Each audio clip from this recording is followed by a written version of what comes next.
마태복음은 예수님의 족보로 시작을 합니다. 제가 성상김씨인데 족보 얘기가 나와서 한번 찾아봤는데 알고 보니까 뼈대가 없는 집안이 있더라고. 성상김씨가 전국에 한 1000명 정도밖에 없고 족보집은 찾을 수가 없는 그런 뼈대 없는 가문이 있더라고요. 제가 처음 알았습니다. 여기 김혜김씨 있습니까? 김혜김씨는 아주 뼈대가 있는. 그런데 이제 마태복음의 족보는 아주 특이합니다. 오늘 이제 그걸 좀 살펴볼 겁니다. 그래서 원래 오늘 설교의 제목은 마태 족보에 나오는 두 가지 특이점, 그게 제목인데 좀 줄여가지고 마태의 무리수 이렇게 정리를 해봤습니다. 성경을 읽다 보면 우리가 족보가 가끔 나오죠. 창세기도 족보가 많고 역대기도 족보가 많고, 그리고 이제 신약에는 족보가 없을 줄 알았는데 마태복음에 있고 누가복음 가면 또 있습니다. 족보를 우리가 만나면은 통독을 하다 족보를 만나면은 이제 되게 당황을 하죠. 왜냐하면은 일단은 의미를 잘 모르기 때문이고, 두 번째는 이야기가 아니기 때문에 재미가 없기 때문이고, 그래서 이걸 다 읽어야 되나? 이걸 꼭 다 읽어야 되나? 이런 생각을 하면서 읽어가는 게 우리입니다. 그래서 사실 족보가 되게 중요해요. 특히 이제 마태복음 시작할 때 족보를 보여주는 이유는 뭐냐면 마치 독자들을 향한 배려와도 같습니다. 등산을 할 때는 귀납법적이에요. 산 기슭에서부터 천천히 올라가다가 정상에 올라가서 만끽하는, 이제 그게 등산의 묘미인데 요즘 등산 얘기를 참 많이 하네요. 그렇죠? 백집사님 사납게 잘 되고 계십니까? 그래서 이거는 마치 꼭대기부터 시작을 하는 겁니다. 꼭대기부터 시작을 해서 먼저 다 보여주는 거예요. 그러니까 마태복음이라는 책의 얼개를 족보의 형식을 통해서 먼저 다 보여주면서 이 책은 이런 걸 얘기하고 싶다라고 얘기를 하는 장치가, 문학적 장치가 마태복음의 족보가 가지고 있는 기능입니다. 배려예요, 배려. 여러분들을 곤란하게 만들려고 하는 게 아니고 족보는 배려입니다. 그러면 마태는 자신의 특별하게 만들어 놓은 이 마태의 족보를 통해서 이제 예수님의 이야기를, 마태복음을 시작하려고 하는데, 그럼 무슨 주제를 던지고 싶어 하는가? 그러면은 이제 이 마태복음의 족보를 살펴보면서 다른 족보에서 찾을 수 없는 특이점을 찾으면, 차이점을 찾으면 그게 마태가 강조하려고 하는 포인트가 되겠죠. 이해되시죠? 그게 이제 메시지가 되는 겁니다. 자, 17절. 그런즉 모든 대수가 아브라함부터 다윗까지 몇 대? 14대요. 다윗부터 바벨론으로 사로잡혀까지 14대요. 바벨론으로 사로잡혀 간 후부터 그리스도까지 14대. 첫 번째 신기한 건 뭐냐면, 특이한 건 뭐냐면 시대 구분입니다. 시대 구분. 아브라함부터 다윗, 다윗부터 바벨론 포로 될 때까지, 바벨론 포로부터 예수님까지. 족보 중에 족보인지 역사인지 헷갈리는, 족보 중에 이렇게 역사를 구분해가지고 혈통을 정리를 한 족보는 잘 없습니다. 창세기 족보도 마찬가지고 역대기 족보도 마찬가지고 시대적 구분을 하진 않았어요. 그러니까 다른 족보에도 나오지 않는 특이한 부분인 겁니다. 그게 뭐냐 하면 족보인데 시대를 나눠놨어요. 그러니까 족보 같은 역사 같은 족보인 거예요. 족보를 통해서 역사를 얘기를 하려고 하는 겁니다. 그게 첫 번째 특이점이고, 그 다음에 이 특이점 안에는 보면 세 개의 시대로 나누죠. 세 개의 시대 안에 몇 세대? 14세대로 14세대, 14세대, 14세대 이렇게 나눠놨어요. 왜 웃고 있냐면 여기에 살짝 말이 안 됩니다. 왜 말이 안 되냐면 첫 번째 세대가 아브라함부터 다윗까지죠. 아브라함이 출생이 2166년입니다. 그 다음에 다윗이 왕으로 등극한 게 1010년입니다. 그러면 2166년에서 1010을 빼면 얼마입니까? 대충 1100년 정도 되죠. 1000년이라 잡고 14세대가 1000년 동안 갔다는 게 말이 됩니까? 안 됩니까? 보통 한 세대가 한 30년 정도 잡아요. 그러면 1000 나누기 30 하면은 어쨌든 30은 어쨌든 14세는 안 되잖아요. 그죠? 이게 말이 안 되는 게 첫 번째 포인트. 또 두 번째는 뭐냐 하면은 다윗부터 어디까지? 바벨론 포로까지. 그러면은 다윗은 1010년, 바벨론 포로는 586년. 그럼 대충 한 400년. 이건 좀 많네. 그러면 다윗부터 바벨론 포로까지는 여기 정리해 놓은 족보에는 다윗 왕가의 왕들의 이름이 정리가 되어 있습니다. 그러면 열왕기서랑 비교를 해 봐야겠죠. 이름들을 비교를 해 보니까 5명이 빠져 있어요. 그러니까 뭐예요? 이거는 인위적으로 자기가 맞춘 겁니다.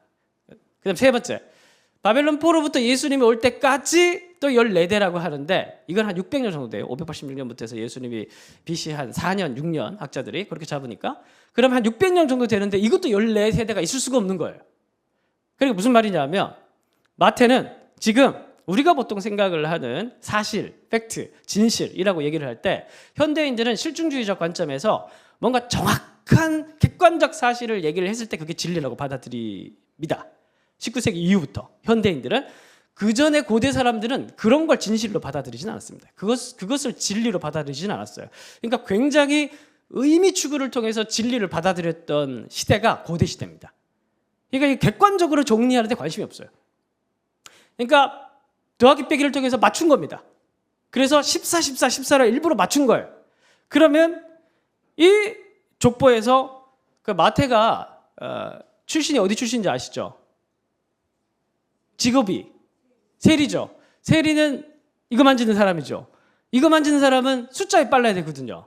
마태가 허술해가지고 빼놓은 게 아니라 어떤 숫자를 강조하고 싶은 거예요. 아, 느낌 오죠? 어떤 숫자? 14. 근데 또 14가 중요한 건 아니에요.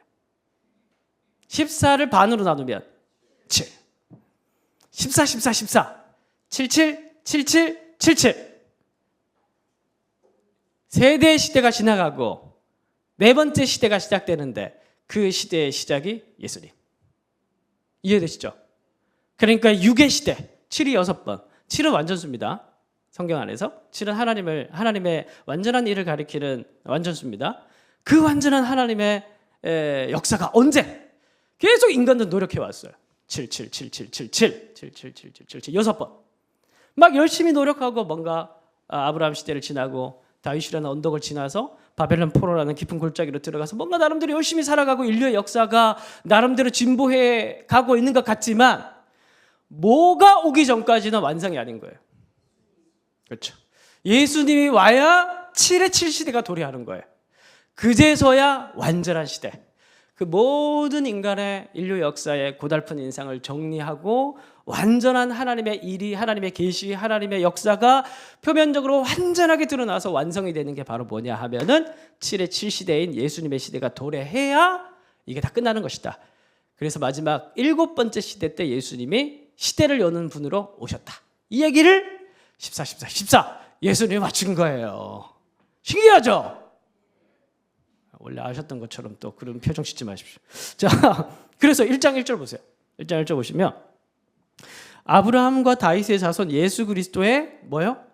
계보라라고 얘기를 하는데 이 계보가 헬라어로 게네시스라는 단어인데 영어로 하면 제네시스입니다. 그 갑자기 내 차 이름 제네시스입니다. 기원. 무슨 말이냐면 지금 설명하려고 하는 예수님의 족보는 예수님의 기원이라는 거예요. 무슨 말이냐면 예수님이 이 세상에 오신 이유라는 거예요. 이 족보는 무슨 얘기를 하고 싶은 거냐면 하나님께서 예수님을 이 세상에 보내신 이유라고 얘기를 하고 싶은 거예요. 그러니까 결국 이 세상에 오신 이유는 뭐냐 하면 우리가 예수님이 필요한 이유는 뭐냐 하면 고달프게 열심히 노력하고 살아가지만 예수님 없이 살아가지만 결국 나중에 돌아보면 뭐가 없어요. 늘 일이 없는 거예요. 어때요? 제가 늘 가끔 제 인생의 충격적인 사건은 예전에 개척 실패했던 것밖에 없기 때문에 제 인생은 거의 성공한 인생인데 딱 한 번 실패했는데 개척 15년 전에 그때 돌아보면 완벽했어요. 정말 저는 완벽하지 않은 때가 없었거든요. 늘 자신만만하고 그때도 제 생각에는 완벽했어요. 완벽했고 이제는 그냥 된다 막 이러면서 아주 파릇파릇한 30대 초반에 20대 후반 30대 초반에 청년들과 함께 12제자 딱 시작을 했는데 저도 30대 초반이니까 저도 젊고 힘있고 없으면 알바하면 되지. 그래서 알바했어요. 주유소 알바하고 또 물리센터 가서 알바하고 그러다 보니 열심히 살면 또 다 되거든요.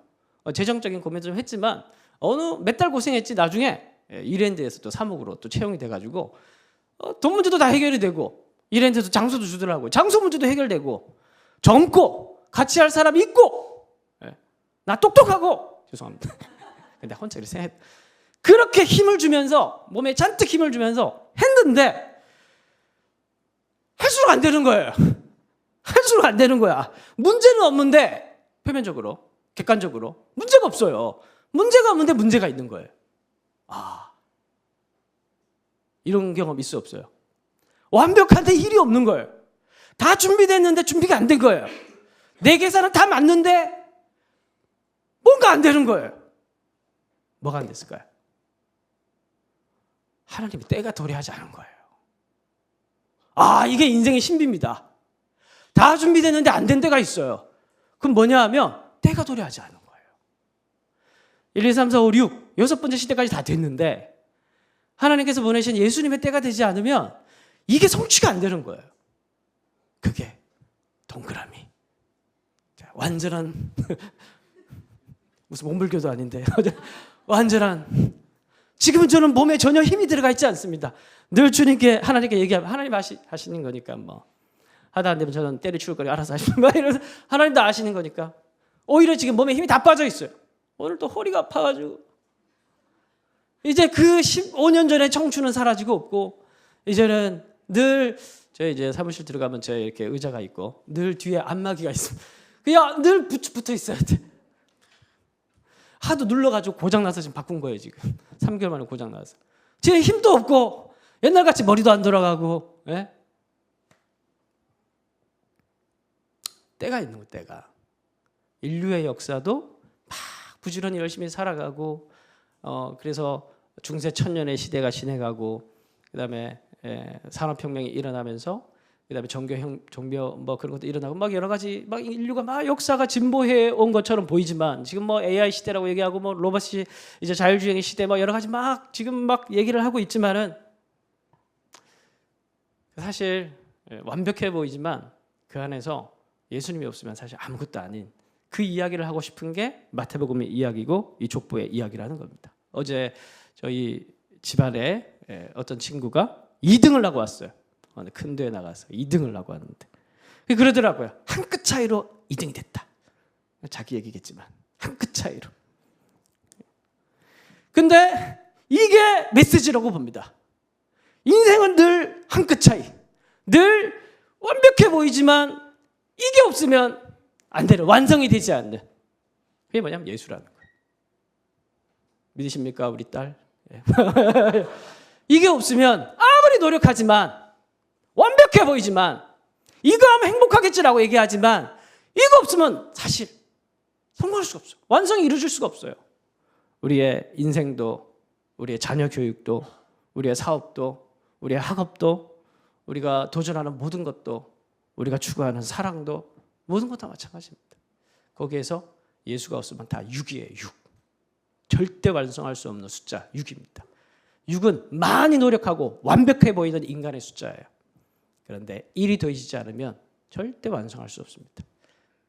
그게 마태가 보여주는 첫 번째 독특함이고요. 자, 두 번째 한번 보겠습니다. 3절.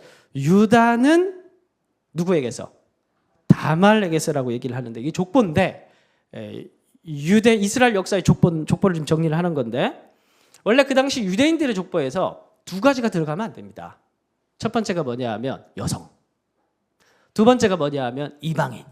이 두 가지가 들어가면 안 되는데 유다는 다말에게서 베레스를 낳았다고 하는데 이 다말이 여성이자 이방인입니다. 무리수. 마태의 무리수. 그러니까 사람들 깜짝 놀라요. 이게 독자가 유대인 그리스도인이 드는데 이게 뭐야? 왜 족보에 여자가 있어? 왜 족보에 왜 이방인이 있어? 한 명이어야 돼요.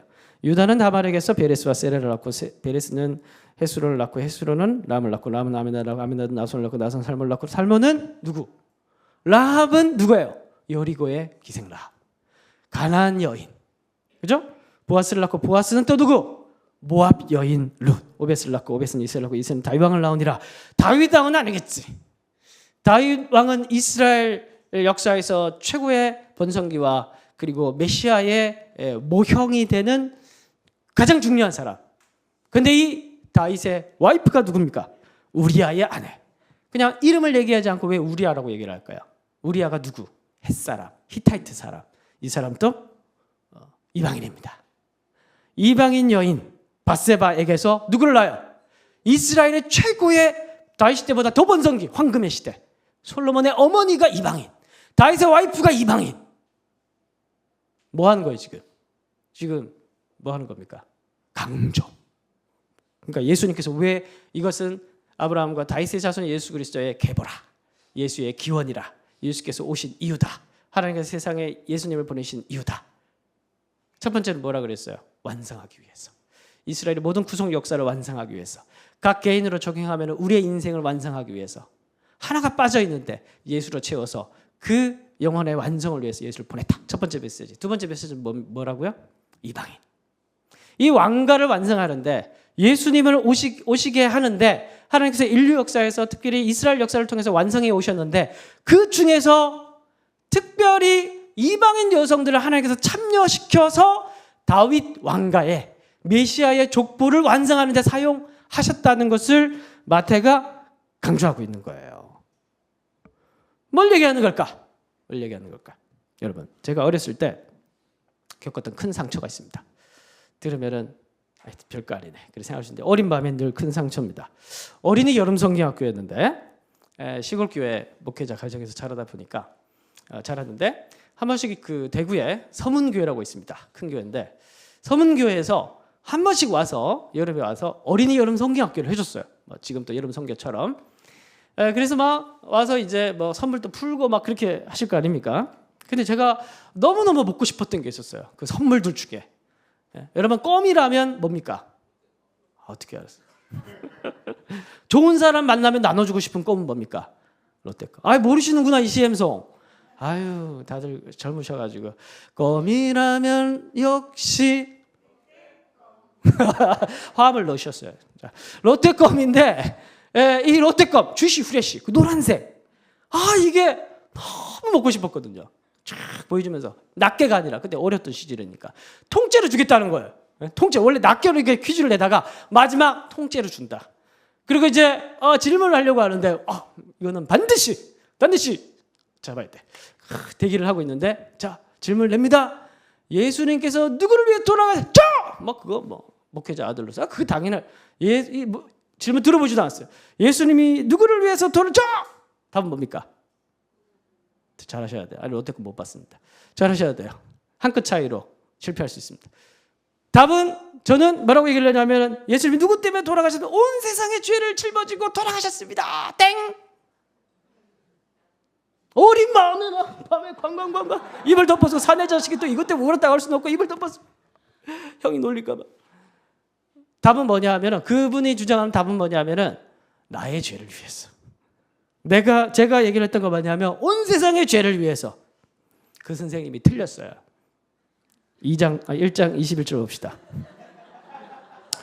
아들을 낳으리니 이름을 예수라 하라. 이는 그가 자기 백성을 그들의 죄에서 단수가 아니라 복수잖아요. 그들의 죄에서 구원할 자심이라. 근데 여기 그들의 죄는 뭐냐 하면 보세요. 아브라함, 다윗 열심히 언약을 지키기 위해서 노력을 했지만은 실패했죠. 그래서 바벨론 포로기가 온 거예요. 그게 그들의 죄예요. 그러니까 이 시대 구분 안에 사람 이름이 아닌 시대가 하나 들어가 있는데 그게 바벨론 포로예요. 그러니까 언약 백성들이 자기 그 언약의 사명 우리가 지난주에 신해산 언약 봤죠? 그걸 감당하지 못한 게 그들의 죄예요. 근데 결국 이 그들의 죄는 그러니까 사명을 감당하지 못한 이 죄는 어떤 사명의 목표가 있었냐 하면 온 열방의 죄. 이 열방에 하나님으로부터 멀어진 열방을 데리고 가야 하는 제사장의 사명. 근데 이들은 이 사명을 감당하지 못한 죄, 열방은 하나님을 떠난 죄. 이 모든 죄악들을 가리키는 거예요. 하나님께서는 예수님께서 온 열방을 구하시기 위해서 이 세상에 오셨고 하나님께서는 예수님을 통해서 온 세상을 열방을 구원하시기 위해서 예수님을 보내신 거예요. 그래서 준비하신 말씀 한번 띄워주십시오. 창세기 12장 3절 다 같이 읽겠습니다. 시작. 이게 아브라함의 약속이에요. 아브라함에게 하나님께서 약속하신 것인데 그게 뭐냐면 땅의 모든 족속이 그렇죠. 땅의 모든 족속이 열방이 너로 말미암아 복. 이 복은 무슨 복이에요? 열방이 너를 통해서 하나님을 만나게 될 것이다. 하나님을 알게 될 것이다. 하나님을 예배하게 될 것이다. 그 약속이에요. 그러면 아브라함은 무슨 약속을 받았냐면 제사장의 약속을 받은 거예요. 다음 구절. 이게 우리 지난주에 봤던 출애굽기 말씀이에요.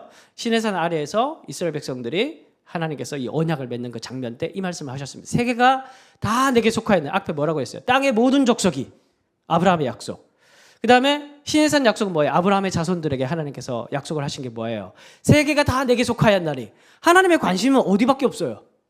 열방밖에 없어요. 하나님이 세상을 이처럼 사랑하사 하나님의 관심은 오로지 창세기 1장에서 11장까지 잃어버린 열방을 향한 마음밖에 없어요. 잃어버린 영혼을 향한 마음밖에 없어요. 그게 처음부터 끝까지 계속 드러나고 나타나는 게 하나님의 마음이에요. 그걸 강조하려고 하는 게 이 십자가의 성경의 침 엄청 텄어요. 십자가의 이야기고 그 십자가의 이야기가 바로 하나님의 열방을 향한 사랑 때문이에요. 이 언약 속에 그 하나님의 사랑이 다 흘러가고 있는데 아브라함이 뭐라고 얘기를 했냐면 땅의 모든 족속이. 신에서 언약은 뭐냐면 세계가 다 내게 속했는데 내가 너희를 그래서 내 소유로 불렀는데 너희를 통해서 내가 뭘 하고 싶냐면 너희를 제사장 나라로 삼겠다. 아브라함에게는 제사장, 그의 자손들에게는 제사장 나라, 민족이니까. 자, 그런데 이스라엘 역사가 이후에 지나가다가 왕정시대를 도래하게 되죠. 왕정시대를 맞게 되잖아요. 왕정시대의 핵심 뭐냐 하면 모든 권력과 모든 집중이 다 왕으로 가버리는 겁니다. 왕의 결정과 왕의 모든 통치의 스타일이 그 민족의 정체성을 다 결정을 해버려요.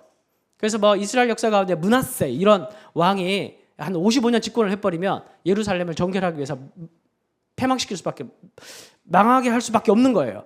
그럴 정도로 왕이 제일 중요한 시대가 왕정시대가 도래하게 됩니다. 다음 구절. 여호와는 맹세하고 변하지 아니하리라 이르시기를 다윗에게 하나님께서 약속하신 거예요. 다 같이 시작. 너는 말기세덱의 서열을 따라 영원한 제사장이라 하였도다. 하나님께서 다윗에게 뭐라고 얘기합니까? 너는 영원한 제사장이라. 다음 구절. 내 집과 내 나라가, 또 다윗에게 하는 약속이에요. 내 앞에서 영원히 보존되고 내 왕위가 영원히 경고하리라. 이건 뭐예요? 너는 영원한 왕권. 하나님께서 다윗에게 약속하신 게 두 가지예요. 첫 번째가 뭐냐면 영원한 왕권. 두 번째가 영원한 제사장. 다윗을 뭘로 삼은 거예요? 왕 같은 제사장. 결국 중요한 건 뭐냐면 그 왕권을 통해서 뭘 하라는 거예요? 제사장 역할을 하라는 거예요.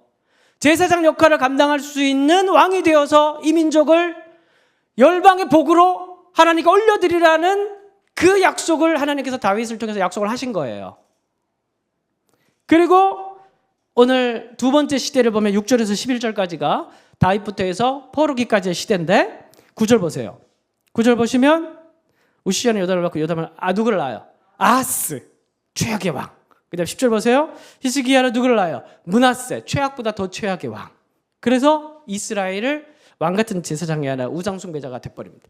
이스라엘을 완전히 우상의 도가니로 만들어버립니다. 복덩어리가 아니라 열방의 암덩어리가 되게 만들어버립니다. 그래서 바벨론 포로로 잡혀갔다는 얘기예요.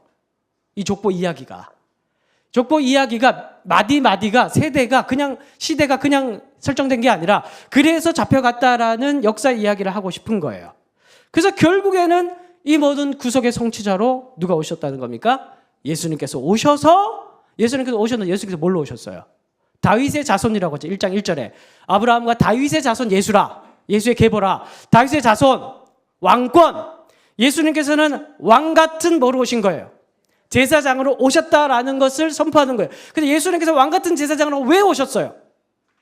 이게 중요합니다. 바로 다말과 라합과 룻과 우리아의 아내와 같은 이방인, 오늘 우리 열방을 위해서, 하나님을 떠나간 열방을 위해서 하나님께서는 왕같은 제사장으로 지금까지 성취하지 못했던 이 모든 언약을 다 성취하기 위해서 예수님께서 오셨다. 그래서 이 예수님의 비전, 예수님의 소명, 이스라엘이 감당해야 될 이 제사장의 역할, 이런 것들을 강조하기 위해서 하나님께서 메시아의 계보에 누구를 다 집어넣었다는 거예요? 이방인 여인들을 집어넣어서 다말, 라합, 룻, 우리아의 아내 같은 여인들을 사용하셔서 메시아의 계보를 완성하셨다는 거예요. 그래서 예수께서 오신 이유는, 두 번째 이유는 뭐냐면은 우리 마태복음 28장 18절에서 20절 다 같이 19절만 읽어보도록 하겠습니다. 시작. 그러므로 너희는 가서 모든 민족을 제자로 삼아 아버지와 아들과 성령의 이름으로 세례를 베풀고, 그래서 마태복음의 시작도 열방으로 시작하고, 마태복음 28장의 마지막 구절입니다. 예수님께서 부활하시고 승천하실 때 제자들에게 남긴 지상명령, 마지막 이야기도 모든 민족으로 제자를 삼으라는 이야기로 끝납니다. 마태복음의 이야기는 열방으로 시작해서 열방으로 끝납니다. 하나님의 관심은 열방에서 시작해서 열방으로 끝납니다. 예수님께서 오신 이유도 열방을 위해서 오셨습니다. 여러분들을 위해서 오셨습니다. 그래서 오늘 우리도 예수님께서 오신 이유가 무엇인지, 한 주간 생각해 보시면서 우리 인생 가운데 오셔서 우리를 완성해 주시고 우리의 모든 만족과 우리의 모든 소망들을 완성해 주시고 그것으로 끝나는 게 아니라 오늘 한 주간 또 펼쳐지는 우리의 삶을 통해서 열방을 하나님께 돌아오게 만드는 그런 예수님의 제자들로 쓰임받는 그 중심점을 놓치지 않는 저와 여러분들이 되시기를 바랍니다.